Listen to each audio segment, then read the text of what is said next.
so much more from the practice tee here from Congressional Country Club, talking some tempo and some putting when we return.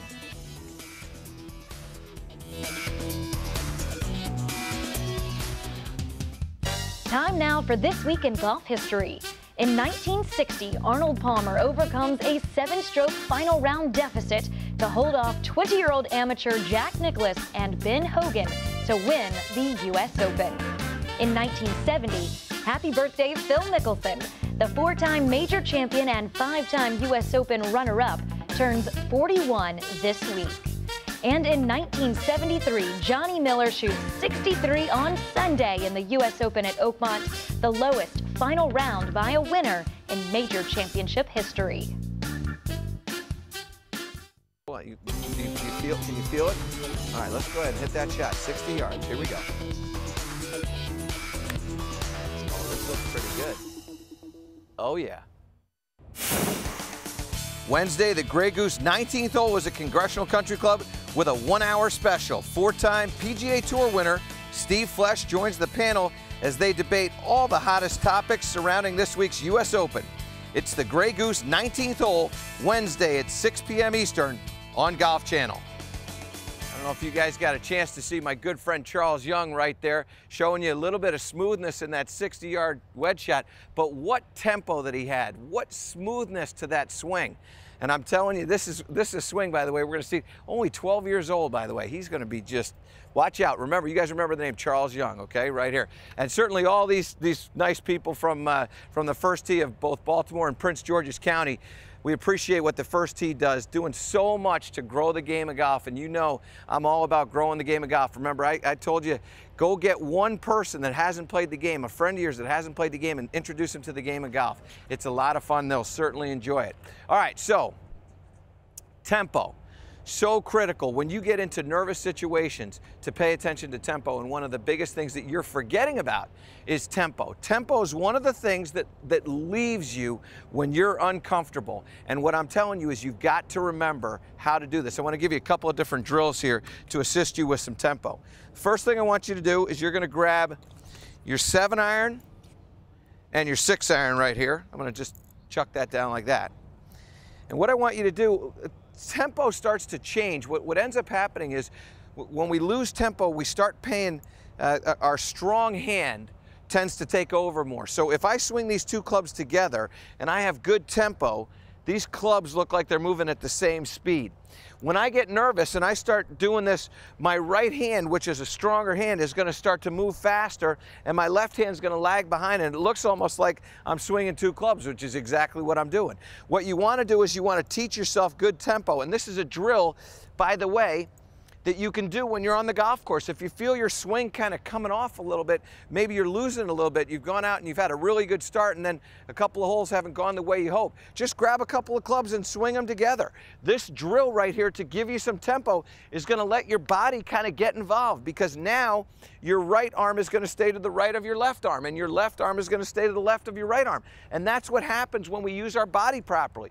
Once our hands start swapping and moving across, we lose all that feel, all right? So that's a great drill for you.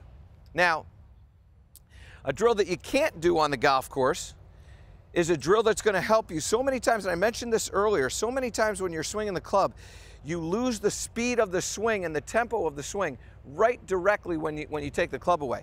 So what happens is you start the club going like this, and it moves away so fast that what happens is you never give your body a chance to move, and the club is out racing the speed of your body.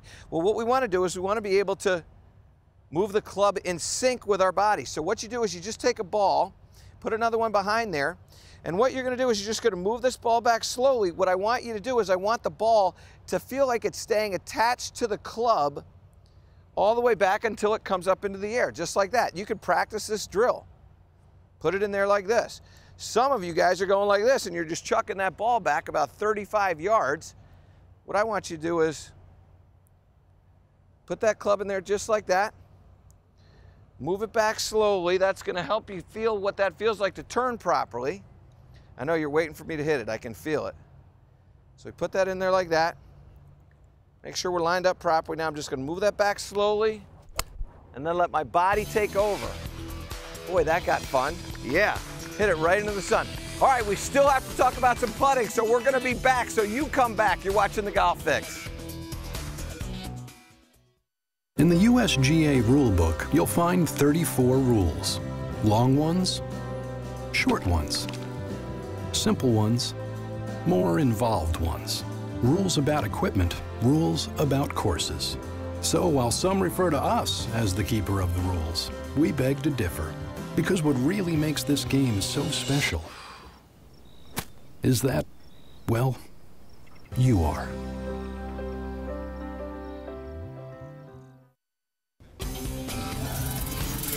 Welcome back to the Golf Fix. We're at Congressional Country Club, host of the U.S. Open, Bethesda, Maryland, just outside of our nation's capital. And, well, you get to a U.S. Open, you certainly think about the 18th hole. The 18th hole in U.S. Opens, very important putts need to be made, whether it's for birdie, par, or even for bogey here. This is a look at the 533-yard, listen to this, par 4. It is downhill, and it's going to turn a little bit to the left, but this green is going to see some very, very important putts made, particularly on Saturday and on Sunday. Frank Nobilo, again with tee to green, had a chance to look at this. Let's listen. Chances are this finishing hole will determine the championship in more ways than one. Not only just because of its 521 yards, but how severe it punishes a player for anything that's just a minor miss. Anything on the left, as you can see, it's doomed to find the water. Now this green here, at the front of the green, is 22 paces from side to side. That's pretty narrow when you consider 521 yards of par 4. Now if you bail out on the right side, there's no snack either. It's soft sand. The front bunker has a downhill lie. Now you're hitting to a downhill green that's going to be running at 14.5 on a stimp meter. You've got another bunker here, which you've got lips all the way around. It's a lottery on where that ball will finish. Two others that basically will penalise the player the same. Now the front portion is the wide portion. As the hole gets longer, it gets even harder. You start to go to the back portion of this green, it's 12 yards wide. Now 12 yards on the flat is one thing, but you can see this just tips all the way down, and an over-aggressive shot, once again, punished by the water. They've thought of everything, but that's how you define a champion. Frank Nobilo has looked at every single hole here on this U.S. Open test, and you can see all of his insight. You can just find it right there on golfchannel.com. Also, all week long on Live from the U.S. Open. Frank's got a lot of insight into what's going on here at Congressional Country Club. All right, so we're talking about putting, and we're talking about importance of putting. Well, we don't have a putting green out here, so we had to go and tape something earlier today just for you to talk about the importance of putting. Let's watch. All right, back on the putting green here and working on a couple of things to become a better putter. You have to control speed and you have to control accuracy. So we've got a couple of little drills for you here. The first one is I've got 2 tees set up right here. This is my goal line. What I'm going to do is back over here, this is about a 20-foot putt. And what I'm going to do is I'm going to hit these putts so that the ball stops around that line. Always fun to get out here on the golf course, particularly in a U.S. Open setting. These green speeds get very fast. You have to be able to control pace. You can see right there, I'm way off. That green speed in the studio there's a little bit slower than what we've got here. Okay, so got to get used to this pace. This may be a little bit better. That's a lot better. All right, so we've got that pace going on here. Feeling exactly how far that distance is. Once I'm comfortable with that, now I've got another drill here where what I'm trying to do is I'm trying to work with break. So what we've done is we've kept these tees right here. Swing around over here if you would for me.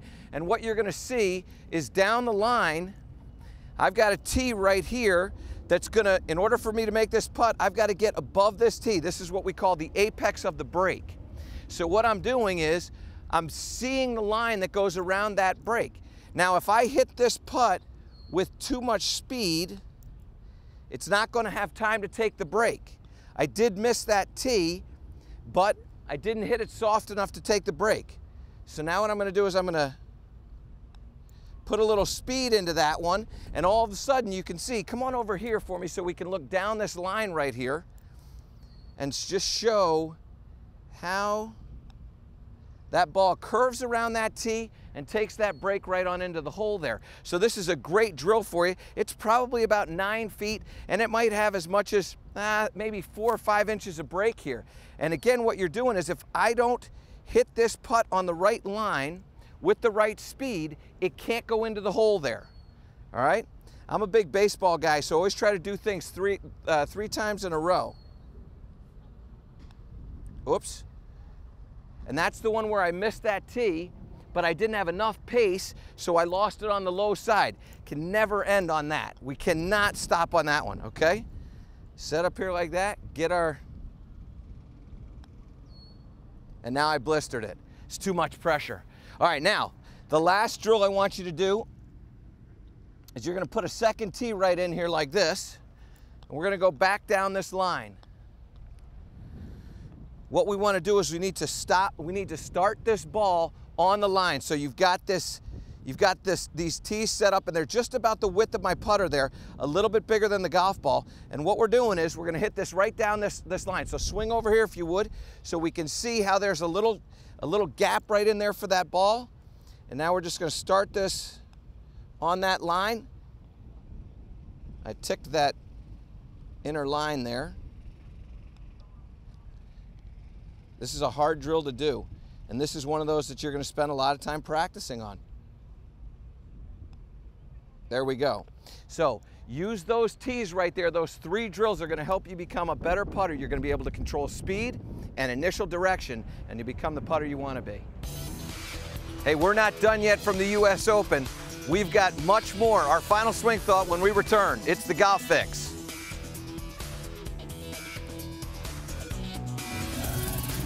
The Golf Fix, brought to you by SkyCaddy. Save strokes and money too.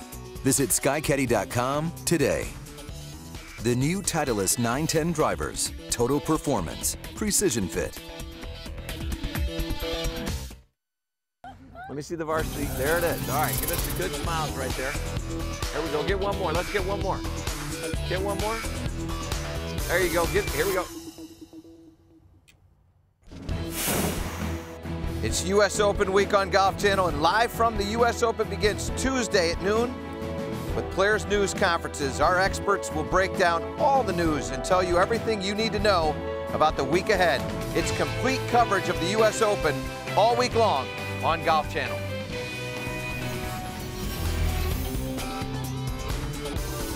All right, time for a final swing thought.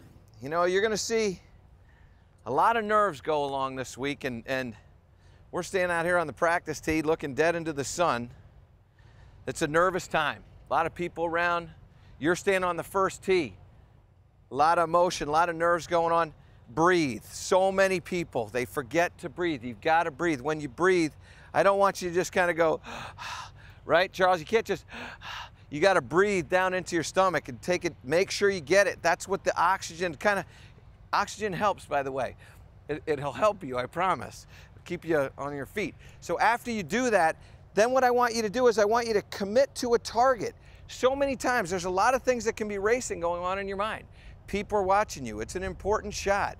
If you don't execute it, blah, blah. I mean, you can go through all the things in your mind that you want to go through. But what you need to do is you need to make sure that you stay committed to a shot. Commitment is essential to be successful. So do your little breathing. Pick out that target that you're going to hit. And don't throw the word try around. Try is such a bad word, by the way, you guys. Don't try, do, okay? Try, bad. Do, good. All right, so you pick that target and commit to that target right there, just like that, okay? Thank you, guys. Well, you know, I got to tell you, honestly and professionally, it is such an honor for me to be able to conduct this show right here from the practice tee at Congressional Country Club. And there's so many people to thank. Obviously, the USGA we're so grateful for, our friends from the first tee here, and certainly the PGA of America.